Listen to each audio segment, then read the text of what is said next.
안녕하세요, 여러분. 제 이름은 박순자예요. 올해 73이고요. 서울 변두리 작은 아파트에서 살고 있어요. 오늘 여러분께 제 이야기를 들려드리려고 해요. 가족이라는 이름으로 30년을 함께 살아왔지만 결국 저를 버린 사람들에 대한 이야기예요. 믿기 힘드시겠지만 이건 진짜 제가 겪은 일이에요. 며느리가 저를 고속도로 휴게소에 버리고 갔거든요. 치매에 걸린 시어머니가 짐이 되니까 아무도 모르게 없애버리려고 한 거였어요. 처음부터 차근차근 말씀드릴게요. 저는 남편 김영수와 45년을 함께 살았어요. 가난했지만 행복했던 시절이 있었죠. 영수는 성실한 사람이었어요. 새벽 5시에 일어나 공사판에 나가고 밤늦게 돌아와도 늘 웃으며 말했어요. 순자야, 우리 조금만 더 참자. 아이들 대학만 보내면 우리도 숨 좀 쉬면서 살 수 있을 거야. 우리한테는 두 아들이 있었어요. 큰아들 민수는 똑똑하고 자립심이 강했어요. 공부도 잘해서 서울대를 나와 지금은 미국에서 의사로 일하고 있어요. 1년에 한두 번 전화할 뿐이지만 그래도 자랑스러운 아들이에요. 문제는 둘째 아들 상철이었어요. 형에 비해 소심하고 의지가 약했죠. 대학도 겨우 졸업하고 변변한 직장도 못 구했어요. 그러다 아르바이트 하던 곳에서 지영이를 만났어요. 엄마, 나 결혼해야 할 것 같아. 뭐? 갑자기 무슨 소리야? 지영이가 애 생겼어. 솔직히 마음에 들지 않았어요. 만난 지 석 달 만에 임신을 했다는 것도 그렇고 며느리가 될 지영이를 봤을 때도 뭔가 어색했어요. 겉으로는 싹싹했지만 눈빛이 차가웠거든요. 어머님 잘 모시겠습니다. 결혼식 날 지영이가 절을 하며 말했어요. 하지만 그 말이 진심인지 의심스러웠어요. 예감은 틀리지 않더라고요. 결혼 후 상철이 부부는 우리 집 근처에 전세를 얻어 살았어요. 남편과 저는 남편 퇴직금으로 장만한 작은 아파트에서 연금으로 살아갔고요. 처음 몇 년은 괜찮았어요. 명절이면 며느리가 음식도 만들어 오고 손자 태연이도 예뻐서 좋았죠. 할머니 사랑해요. 그래, 우리 태연이. 할머니도 사랑해. 하지만 시간이 지나면서 뭔가 달라지기 시작했어요. 며느리가 점점 차갑게 변했어요. 전화를 해도 짧게 끊고 명절에도 늦게 오거나 아예 안 오는 날이 많아졌죠. 어머님, 태연이 학원 때문에 못 가요. 지영아, 명절인데 학원이 뭐가 중요해? 요즘 애들은 다 이래요. 시대가 바뀌었어요. 남편은 그럴 때마다 화를 냈어요. 며느리가 버릇이 없어. 시집 와서 어른을 뭘로 보고. 여보, 요즘 젊은 애들이 다 그래. 우리가 참아야지. 저는 남편을 달랬지만 속으로는 서운했어요. 내가 시집 와서 시부모님 모실 때는 그렇게 안 했는데. 하지만 세상이 바뀌었으니 어쩔 수 없다고 생각했죠. 그러던 5년 전 남편이 갑자기 쓰러졌어요. 뇌출혈이었어요. 병원에 실려갔지만 결국 그날로 세상을 떠났어요. 옆에서 50년을 함께한 남편이 하루아침에 사라진 거예요. 영수야, 영수야. 장례식장에서 저는 넋을 잃었어요. 큰아들 민수는 미국에서 급히 왔지만 장례 끝나자마자 다시 돌아갔어요. 엄마 미안해. 병원 일이 있어서 더 못 있겠어. 그래, 어서 가거라. 결국 남은 건 둘째 상철이와 며느리 지영이 뿐이었어요. 남편이 떠나고 나니 세상이 무너지는 것 같았어요. 아침에 일어나면 옆자리가 비어 있고 저녁에 혼자 밥을 먹으면 눈물이 났어요. 그때부터였어요. 제가 이상해지기 시작한 게 처음엔 단순한 건망증인 줄 알았어요. 열쇠를 어디 뒀지? 가습을 끄는 거 깜빡했네. 하지만 점점 심해졌어요.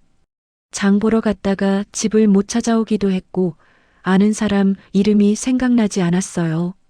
어느 날은 집 앞 슈퍼에 갔다가 길을 잃어서 경찰 도움으로 집에 온 적도 있었죠. 상철이가 저를 병원에 데려갔어요. 어머니, 검사 한번 받아보세요. 검사 결과는 충격적이었어요. 초기 치매입니다. 아직 진행이 많이 안 돼서 약물 치료하시면 일상생활은 가능하실 겁니다. 의사 선생님 말을 듣는 순간 하늘이 무너지는 것 같았어요.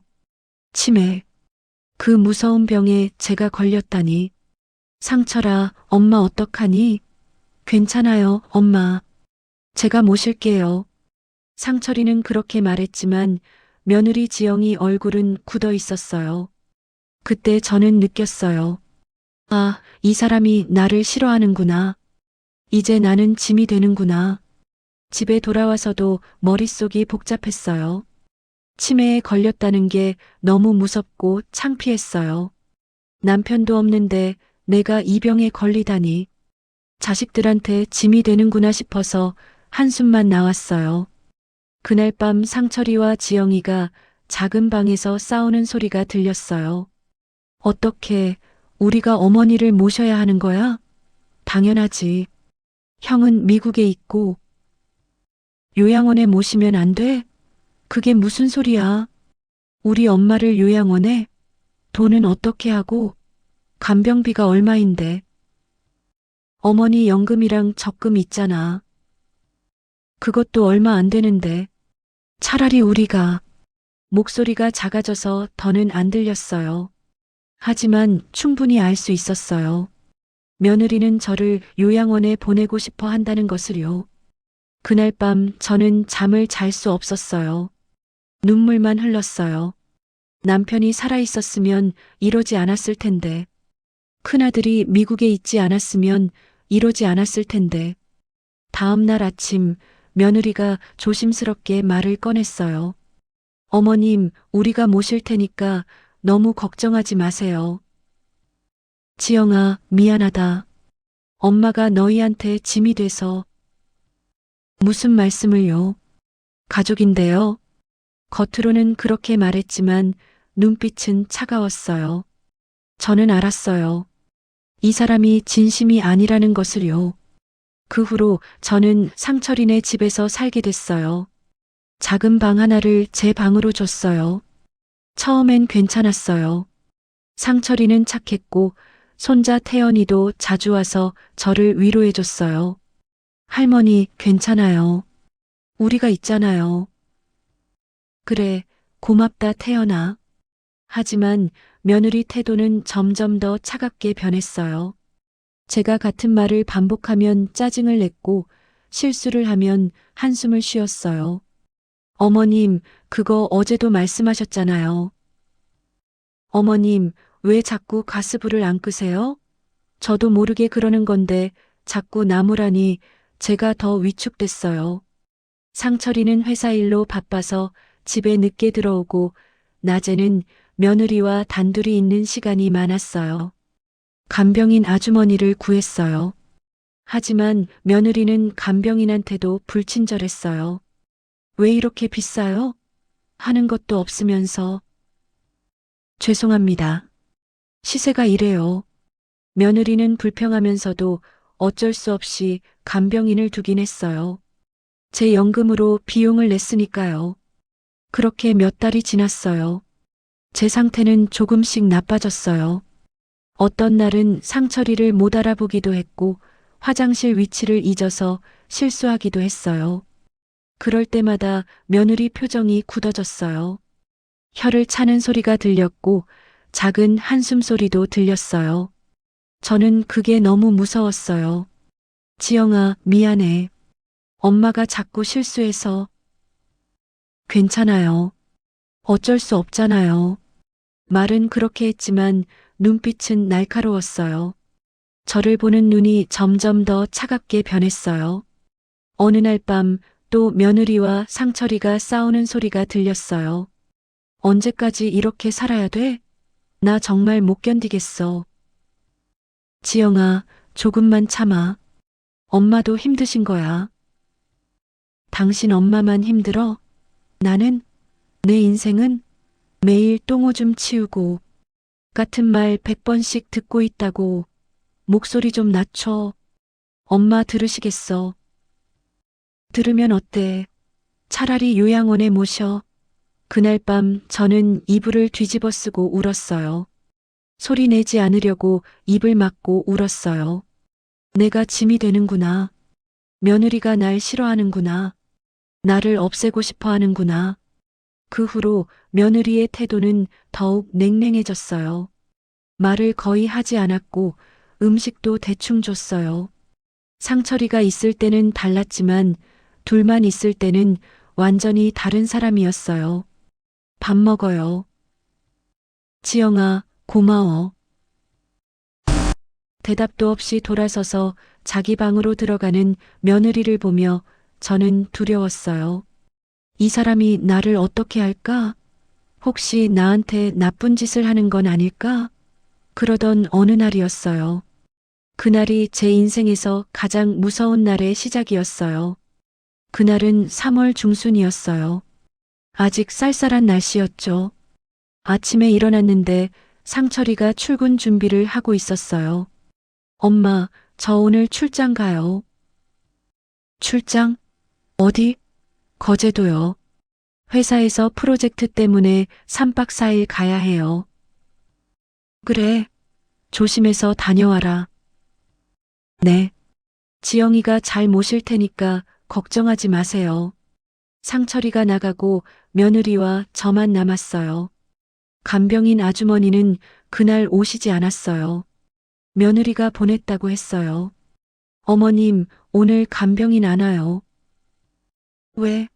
제가 모실 수 있으니까 며칠 쉬라고 했어요. 이상했어요. 며느리가 자청해서 저를 모시겠다니. 평소 같지 않았어요. 하지만 뭐라고 말할 수도 없었어요. 오전에는 괜찮았어요. 며느리가 아침도 챙겨주고 TV도 켜줬어요. 하지만 뭔가 분위기가 어색했어요. 며느리가 자꾸 저를 쳐다보는 게 느껴졌어요. 어머님, 오늘 날씨 좋은데 드라이브 갈까요? 드라이브? 네. 답답하시잖아요. 바람이나 쐬고 오시죠. 평소 같으면 절대 이런 제안을 하지 않는 며느리였어요. 이상했지만 거절할 이유도 없었어요. 그래, 좋지. 며느리가 제 외투를 꺼내 입혀줬어요. 그리고 가방도 챙겨줬어요. 하지만 나중에 생각해보니 그 가방에는 아무것도 안 들어 있었어요. 지갑도 없고 핸드폰도 없고 약도 없었어요. 차를 타고 출발했어요. 어디로 가는지 물어봤지만 며느리는 대답을 안 했어요. 그냥 좋은 데 갈 거예요. 차는 점점 멀리 가고 있었어요. 서울을 벗어나 고속도로로 들어섰어요. 저는 불안했어요. 지영아, 우리 어디 가는 거야? 조금만 참으세요. 며느리 표정이 굳어 있었어요. 핸들을 잡은 손에 힘이 들어가 있었고요. 뭔가 이상했어요. 1시간쯤 달렸을까요? 고속도로 휴게소에 차를 세웠어요. 큰 휴게소였어요. 사람들이 많았어요. 어머님, 화장실 가세요. 응. 저는 화장실에 갔어요. 볼일을 보고 나오니 며느리가 밖에서 기다리고 있었어요. 어머님, 저기 벤치에서 좀 쉬세요. 제가 커피 사올게요. 그래. 벤치에 앉아 기다렸어요. 사람들이 오가고 있었어요. 저는 그저 며느리가 오기를 기다렸어요. 10분이 지나고 20분이 지났어요. 며느리가 오지 않았어요. 이상했어요. 화장실 근처를 둘러봤지만 며느리가 보이지 않았어요.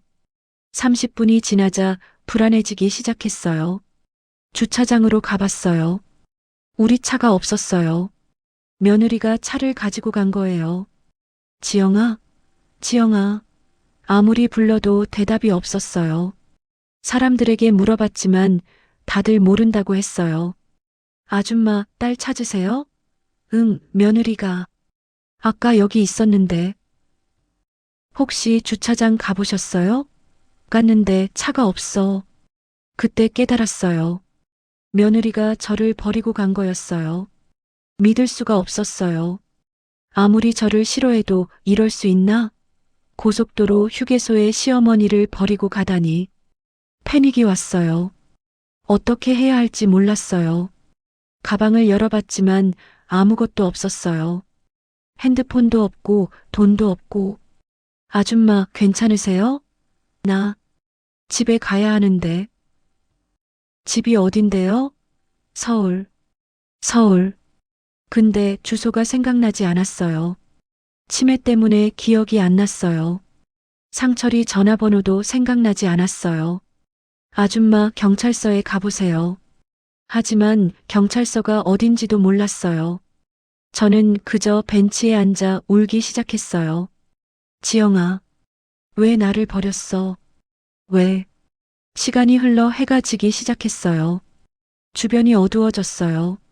저는 무서웠어요. 어떡하지? 나 여기서 어떻게 해야 하지? 배도 고팠어요. 아침 먹고 나서 아무것도 못 먹었거든요. 물도 마시고 싶었어요. 휴게소 안으로 들어갔어요. 사람들이 밥을 먹고 있었어요. 좋은 냄새가 났어요. 저도 먹고 싶었지만 돈이 없었어요. 아줌마, 뭐 찾으세요? 직원이 물어봤어요. 나 배고파요. 돈 있으세요? 없어요. 며느리가 나를 여기 두고 갔어요. 직원이 난처한 표정을 지었어요. 하지만 불쌍하게 봤는지 김밥 하나를 줬어요. 드세요. 고마워요. 김밥을 먹으며 또 울었어요. 이게 내 인생인가 싶어서요. 75년을 살면서 이런 취급을 받다니. 밤이 되었어요. 휴게소 문이 닫히기 시작했어요. 저는 화장실로 갔어요. 거기서 밤을 보낼 수밖에 없었어요. 화장실 한 구석에 웅크리고 앉았어요. 너무 추웠어요. 3월이라 밤에는 쌀쌀했거든요.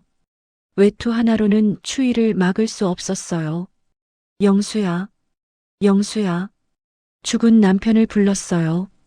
여보, 나 여기 있어. 데리러 와줘. 나 무서워. 그날 밤 제대로 잠을 잘 수 없었어요.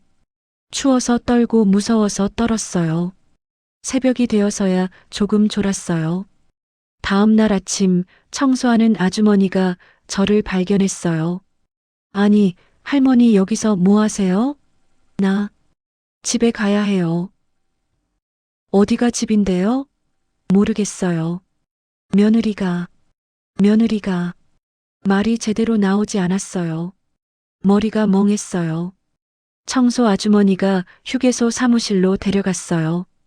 거기서 담요를 덮어주고 따뜻한 차도 줬어요. 할머니, 경찰에 신고할게요.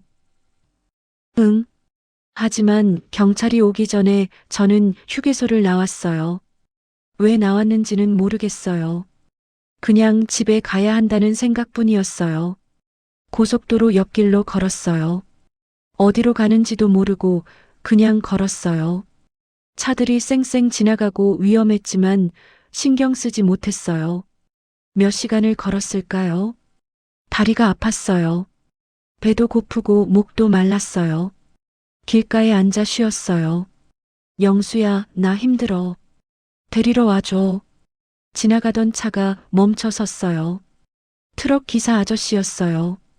할머니, 괜찮으세요? 나 집에 가야 해요. 집이 어딘데요? 서울. 아니, 고향. 전남. 정신이 혼미했어요.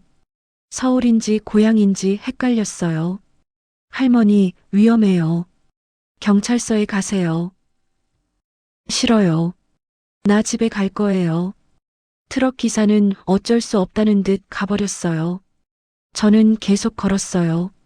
하루 종일 걸었어요. 중간중간 쉬면서요. 농가 앞을 지나갈 때 물을 얻어 마시기도 했어요. 할머니, 어디 가세요? 집에. 어디가 집인데요? 모르겠어요. 사람들이 이상하게 쳐다봤어요. 하지만 아무도 도와주지 않았어요. 해가 지고 또 밤이 왔어요. 이번엔 산길 옆 정자에서 밤을 보냈어요. 더 추웠어요. 바람이 세게 불었어요. 살려줘. 누구 없어요. 하지만 아무도 없었어요. 저는 정자 바닥에 누워 울었어요. 셋째 날이 되었어요. 몸이 말을 안 들었어요. 어지러웠고 힘이 없었어요. 이틀 동안 제대로 먹지도 못했으니까요. 산길을 헤맸어요. 어디가 어딘지 모르겠었어요. 그저 걷고 또 걸었어요. 저녁 무렵 작은 시골 마을에 도착했어요. 집 몇 채가 있었어요. 누구 없어요. 도와주세요. 한 집 문을 두드렸어요. 할아버지 한 분이 나왔어요. 누구신가요? 저 길을 잃었어요. 할머니, 괜찮으신가요? 얼굴이 왜 이래요? 할아버지가 저를 집 안으로 들여보냈어요. 따뜻한 방에 들어가니 정신이 조금 돌아왔어요. 어디서 오셨어요? 서울. 며느리가 나를 버렸어요. 뭐라고요? 이야기를 하려고 했는데 말이 제대로 나오지 않았어요. 머리가 너무 아팠어요. 할아버지가 파출소에 전화를 했어요. 여기 할머니 한 분이 계신데 길을 잃으신 것 같아요. 경찰이 왔어요. 저를 파출소로 데려갔어요. 할머니, 이름이 뭐예요? 박순자. 집이 어디예요? 서울. 상철이. 아들 상철이. 전화번호 아세요? 모르겠어요. 경찰이 신분증을 확인했어요. 다행히 외투 주머니에 신분증이 있었어요. 서울에서 오셨네요. 어떻게 여기까지? 경찰이 서울로 연락을 했어요. 실종 신고가 들어와 있었대요. 파출소에서 밤을 보냈어요. 경찰 아저씨가 담요도 주고 따뜻한 국밥도 사줬어요. 3일 만에 제대로 먹는 밥이었어요. 할머니, 가족분이 오실 거예요. 조금만 기다리세요. 상철이가 와요? 네, 아드님이 오신대요. 저는 안도하면서도 두려웠어요. 며느리는 어떻게 되는 거지? 나를 버린 사람인데. 다음 날 아침 상철이가 파출소에 왔어요. 얼굴이 창백했어요. 헬쑥해 보였어요. 엄마, 상철아. 상철이가 달려와 저를 꼭 안았어요. 울고 있었어요. 엄마 미안해요. 정말 미안해요. 상철아, 엄마 무서웠어. 괜찮아요. 이제 괜찮아요. 상철이가 경찰에게 고개를 숙였어요. 정말 감사합니다. 어머니를 찾아주셔서. 아드님, 어머님이 어떻게 여기까지 오셨는지 아세요? 그게 상철이가 말을 못하고 있을 때 경찰이 말했어요. 부인분이 고속도로 휴게소에 모시고 가셨다가 실종되셨다고 하던데요. 그게 어떻게 된 일인가요? 죄송합니다. 제 아내가 실수로. 실수? 치매 환자를 휴게소에 두고 오는 게 실수인가요? 경찰의 목소리가 차가웠어요. 지금 경찰에서 수사 중입니다. 집에 가셔서 연락 기다리세요. 상철이는 고개를 숙인 채 아무 말도 못했어요. 차를 타고 집으로 돌아왔어요. 상철이는 운전하면서 계속 울었어요. 엄마, 정말 미안해요. 제가 못났어요. 상철아, 지영이는? 지금 경찰서에 있어요. 뭐? 엄마를 유기한 죄로 조사받고 있어요. 집에 도착하니 빈집이었어요. 며느리는 없었어요. 저는 제 방으로 들어가 침대에 누웠어요. 너무 피곤했어요. 며칠 후 경찰서에서 연락이 왔어요.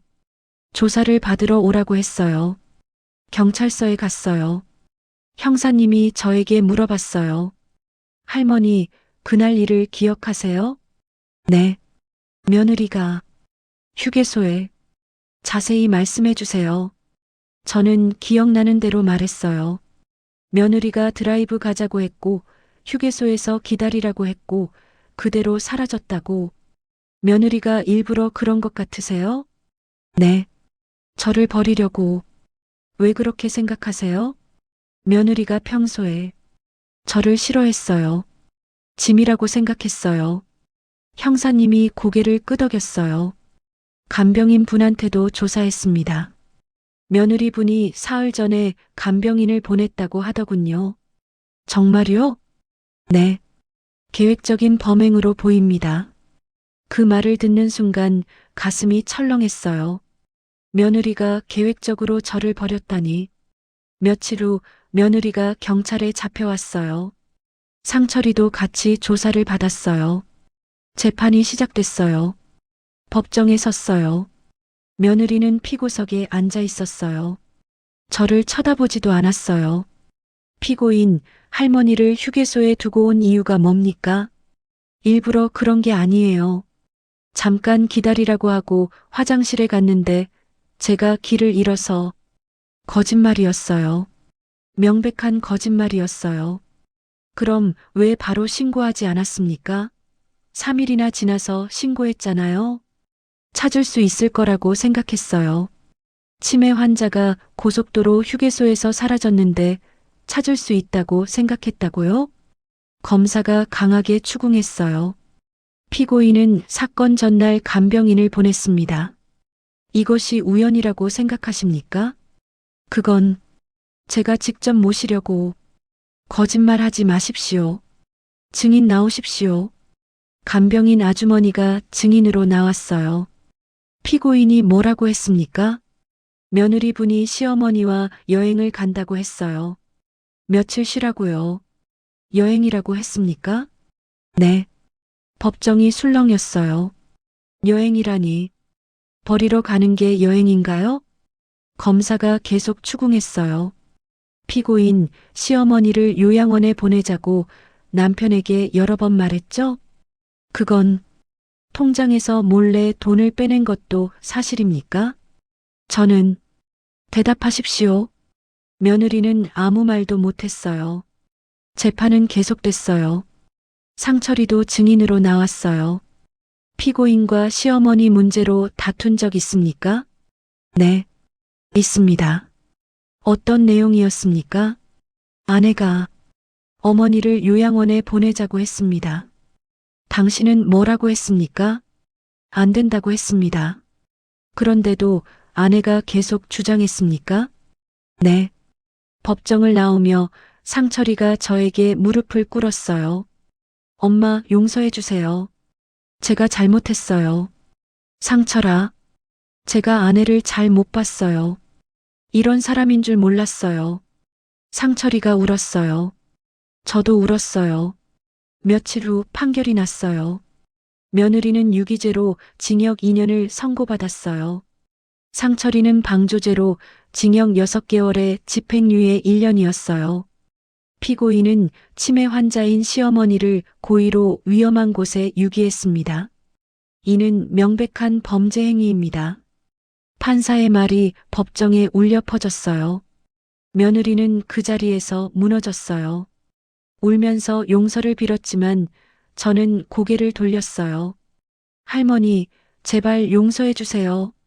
난 당신을 용서할 수 없어. 며느리는 교도소로 갔어요. 상철이는 집에 있었지만 완전히 무너진 사람 같았어요. 엄마, 나 이혼할 거예요.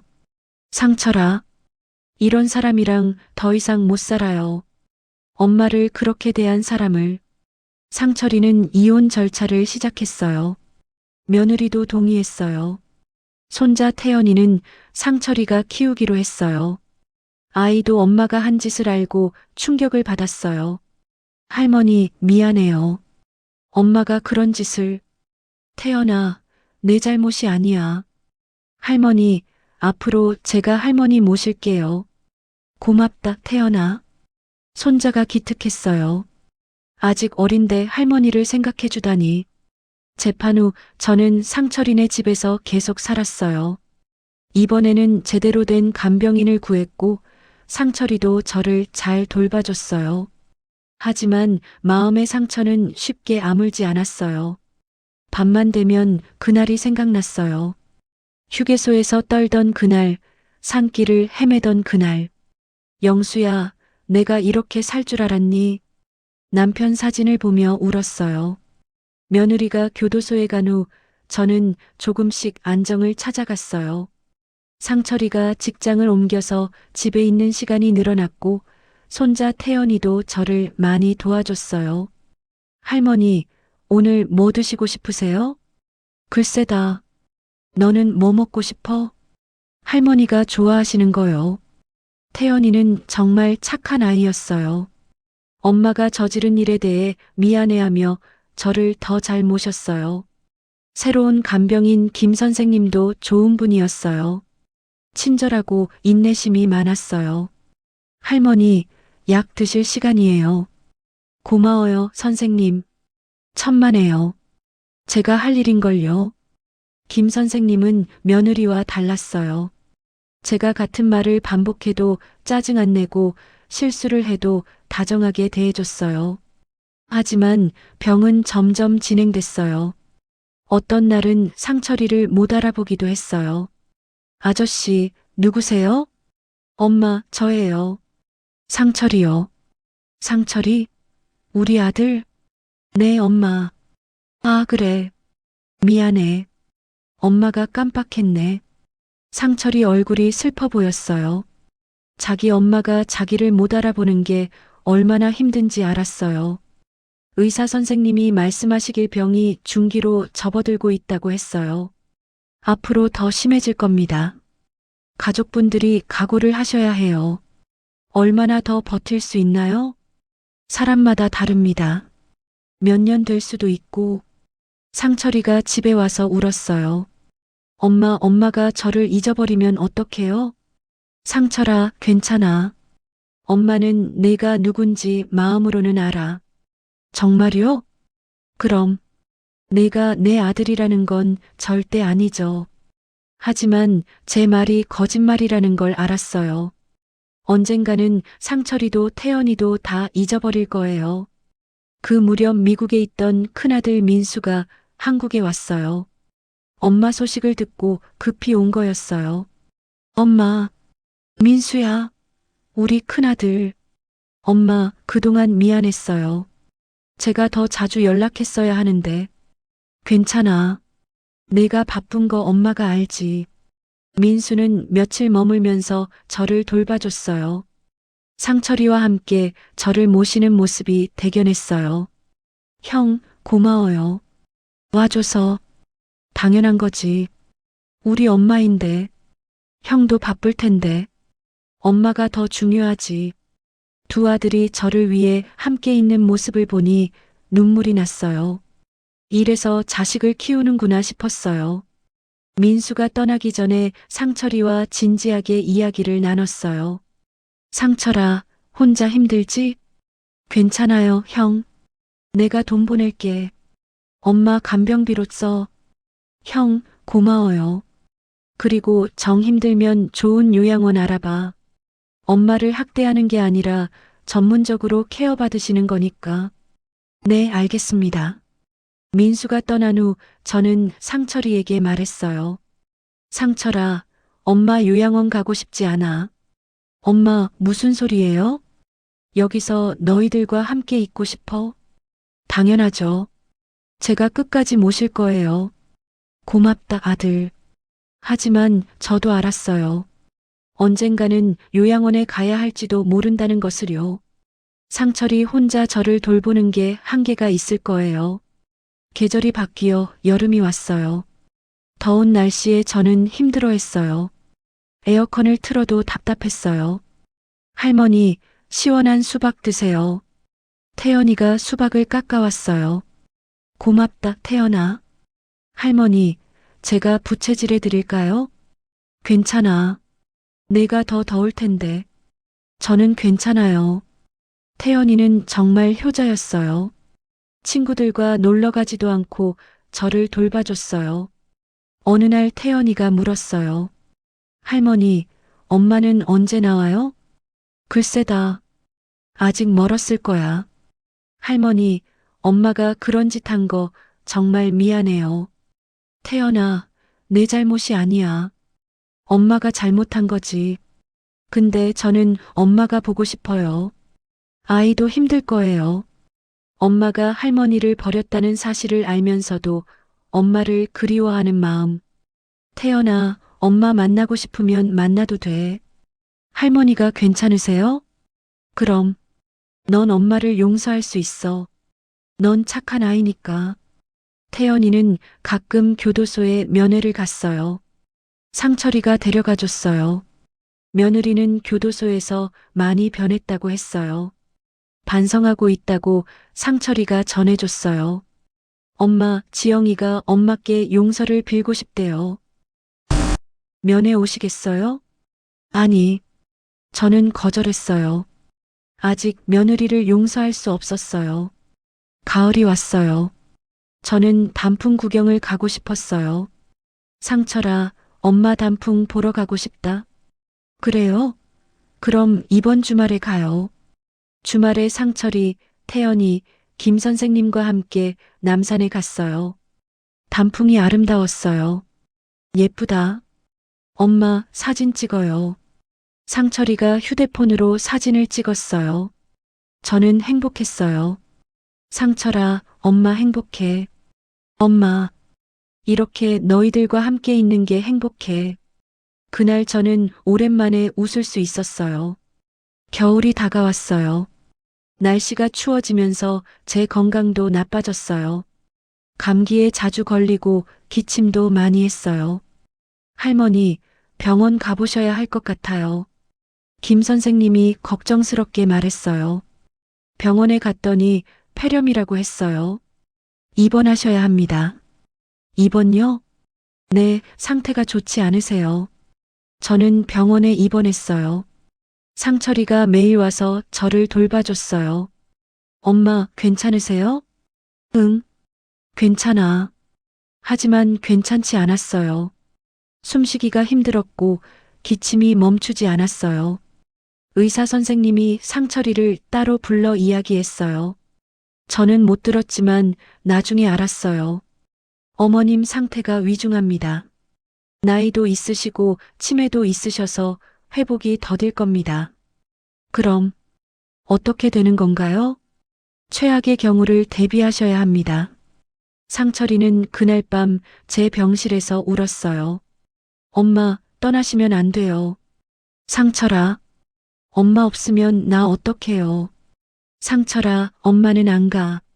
조금 아픈 것뿐이야. 하지만 저도 느꼈어요. 이번이 마지막 일지도 모른다는 것을요. 민수한테도 연락이 갔어요. 민수가 다시 한국에 왔어요. 엄마, 민수야. 왔구나. 엄마, 괜찮으세요? 얼굴이 왜 이래요? 괜찮아. 조금 감기 걸린 거야. 민수와 상철이가 교대로 병실을 지켰어요. 태연이도 매일 학교 끝나고 왔어요. 할머니, 빨리 나으세요. 그래. 할머니 곧 나을 거야. 하지만 상태는 나아지지 않았어요. 오히려 더 나빠졌어요. 어느 날 밤 저는 이상한 꿈을 꿨어요. 남편 영수가 나타난 거예요. 순자야, 이리 와. 영수야. 당신이야? 응, 나야. 나 지금 못 가. 아직 아이들 곁에 있어야 해. 알아. 조금 더 있다가 와. 정말? 그럼. 나 여기서 기다릴게. 남편이 사라졌어요. 꿈에서 깨니 새벽이었어요. 상철이가 의자에서 졸고 있었어요. 저는 상철이를 봤어요. 많이 늙었네. 내 아들이 이렇게 늙다니. 상철아, 엄마 깨셨어요? 응. 너 힘들지? 아니에요. 괜찮아요. 거짓말. 엄마가 보면 알지. 엄마.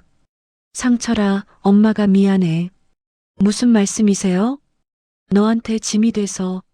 엄마, 그런 말씀하지 마세요. 엄마는 제 인생에서 가장 소중한 분이에요. 상철이가 제 손을 꼭 잡았어요. 며칠 후 상태가 조금 나아졌어요. 퇴원할 수 있게 됐어요. 할머니, 집에 가세요. 고마워요, 선생님. 집에 돌아오니 반가웠어요. 내 방, 내 침대. 역시 집이 제일 좋아요. 하지만 몸은 예전 같지 않았어요. 거동이 힘들어져서 혼자서는 화장실도 못 갔어요.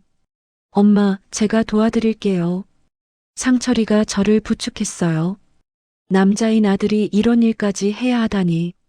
미안했어요. 상철아, 엄마 요양원 가야겠다. 엄마, 무슨 소리예요?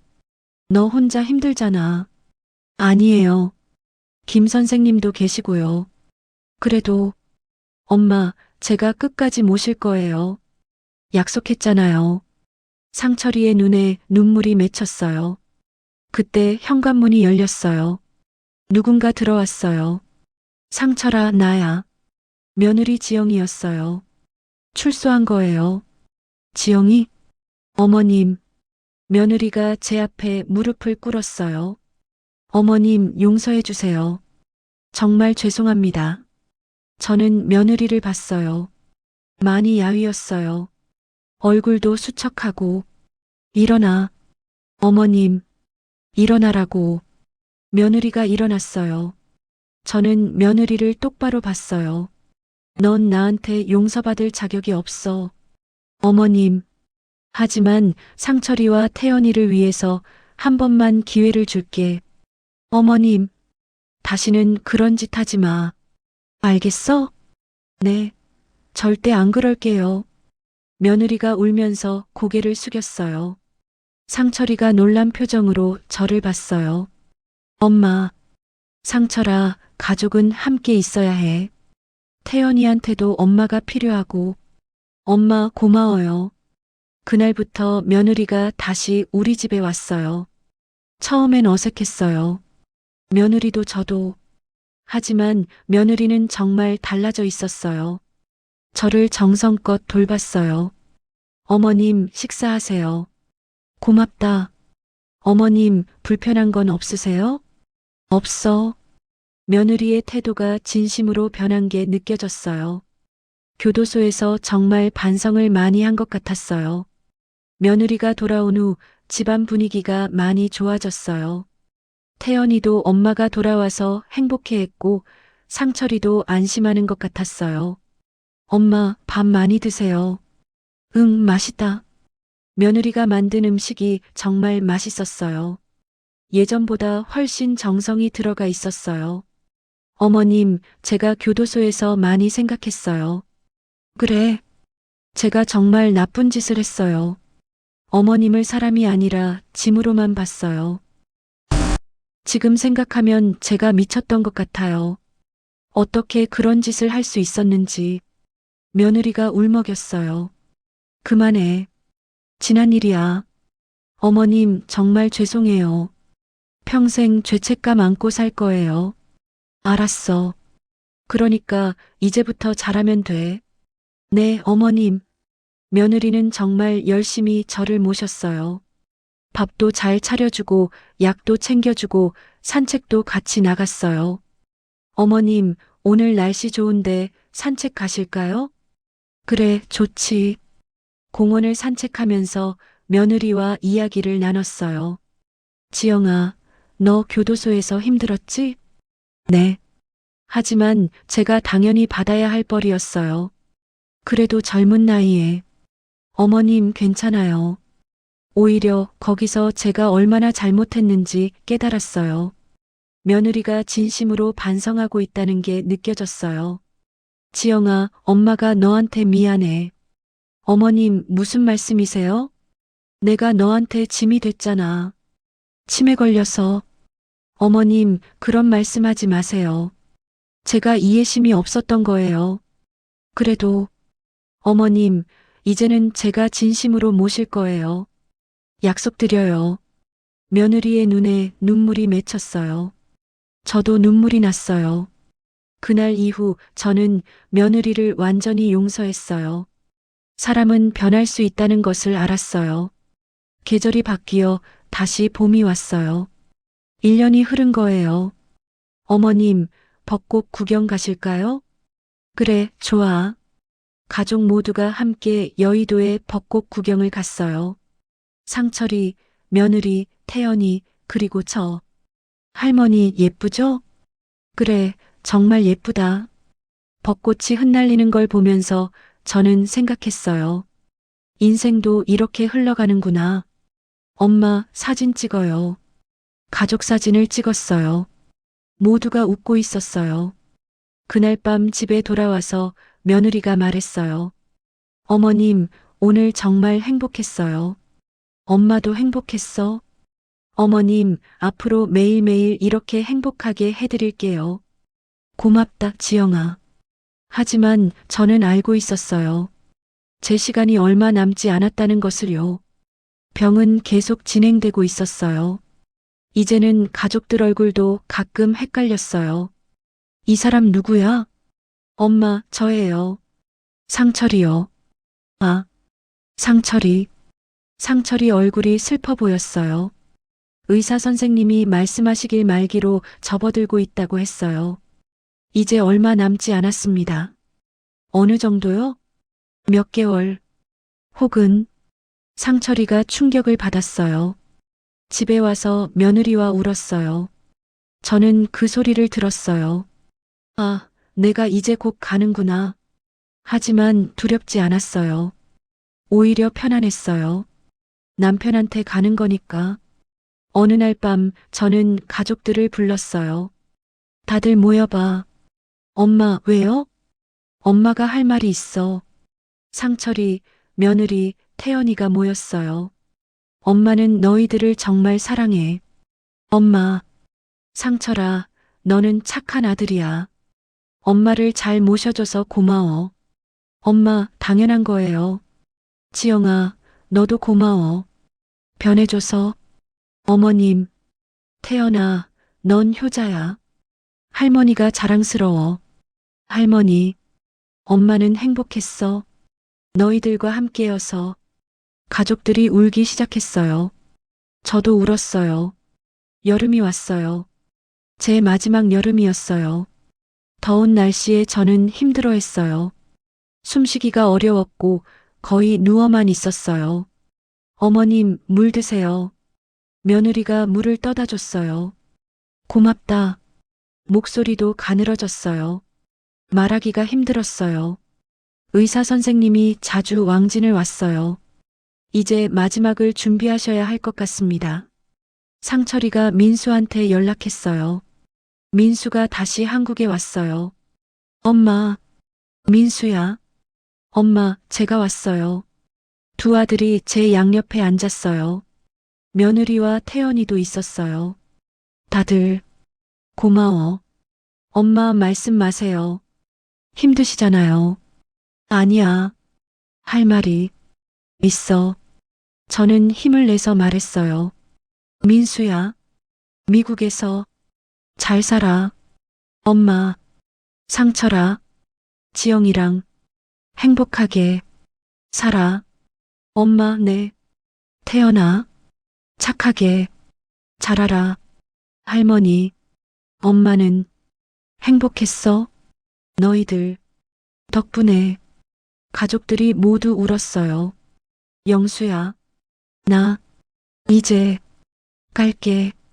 저는 눈을 감았어요. 편안했어요. 멀리서 남편 목소리가 들렸어요. 순자야, 잘 왔어. 영수야, 기다렸어? 그럼, 오래 기다렸지. 미안해. 괜찮아. 이제 함께 가자. 남편 손을 잡고 저는 빗속으로 걸어갔어요. 장례식은 조용히 치러졌어요. 가족들과 지인들이 왔어요. 어머님 정말 좋은 분이셨어요. 고생 많으셨어요. 며느리는 제 영정 앞에서 하루 종일 울었어요. 어머님 용서해 주셔서 감사해요. 제가 정말 잘못했어요. 상철이가 며느리를 안아줬어요. 여보, 어머니는 당신을 용서하셨어. 이제 그만 울어. 하지만 어머니께서 우리 행복하게 살라고 하셨잖아. 맞아요. 49제가 끝나고 일상으로 돌아갔어요. 상철이네 가족은 새로운 시작을 했어요. 며느리는 제 방을 그대로 두고 매일 청소했어요. 어머님 방은 항상 깨끗하게 해야죠. 명절이 되면 제 사진 앞에 음식을 차렸어요. 어머님 맛있게 드세요. 태연이는 중학생이 됐어요. 공부도 잘하고 효자로 자랐어요. 할머니, 저 오늘 시험 100점 맞았어요. 태연이가 제 사진 앞에서 말했어요. 할머니가 좋아하셨을 텐데. 상철이네 가족은 행복하게 살았어요. 비록 제가 없지만 저는 하늘에서 지켜보고 있어요. 어느 날 며느리가 제 사진 앞에 앉아 말했어요. 어머님, 저 요즘 봉사활동 나가요. 요양원에 가서 어르신들 도와드리고 있어요. 어머님께 못다한 효도를 다른 어르신들한테 하려고요. 며느리는 정말 변했어요. 좋은 사람이 됐어요. 어머님 감사해요. 저를 용서해 주시고 기회를 주셔서. 며느리가 눈물을 흘렸어요. 저는 하늘에서 며느리를 봤어요. 그리고 웃었어요. 잘하고 있어, 지영아. 시간이 흘러 태연이가 대학생이 됐어요. 의대에 합격했어요. 할머니, 저 의사 될 거예요. 할머니 같은 분들 치료할 거예요. 태연이가 제 사진 앞에서 말했어요. 치매 전문의가 되어서 많은 분들을 도울 거예요. 저는 하늘에서 태연이를 봤어요. 기특했어요. 잘한다, 우리 손자. 그렇게 시간은 흘러갔어요. 상철이와 며느리는 늙었지만 여전히 사이좋게 살았어요. 여보, 우리 오늘 어머니 산소 가요. 그래요. 두 사람은 제 산소를 자주 찾았어요. 엄마, 저희 잘 지내고 있어요. 어머님, 저 요즘 봉사활동 열심히 하고 있어요. 엄마, 태연이가 병원 개업했어요. 치매 전문 병원이래요. 엄마가 자랑스러워 하실 거예요. 저는 하늘에서 모든 걸 지켜봤어요. 그리고 옆에 있는 남편에게 말했어요. 여보, 우리 아이들 잘 크고 있어. 그러게. 다행이야. 여보, 나 행복해. 나도야. 우리는 하늘에서 가족들을 지켜봤어요. 비록 세상에는 없지만 언제나 가족과 함께 있었어요. 사랑은 죽음보다 강하니까요. 가족은 영원하니까요. 여러분, 오늘 제 이야기 들어주셔서 감사합니다. 치매는 무서운 병입니다. 하지만 더 무서운 건 가족의 무관심과 외면이에요. 여러분 곁에 아픈 가족이 계시다면 끝까지 함께 해주세요. 그것이 진짜 가족이니까요. 구독과 좋아요 부탁드립니다. 모두 행복하세요. 감사합니다.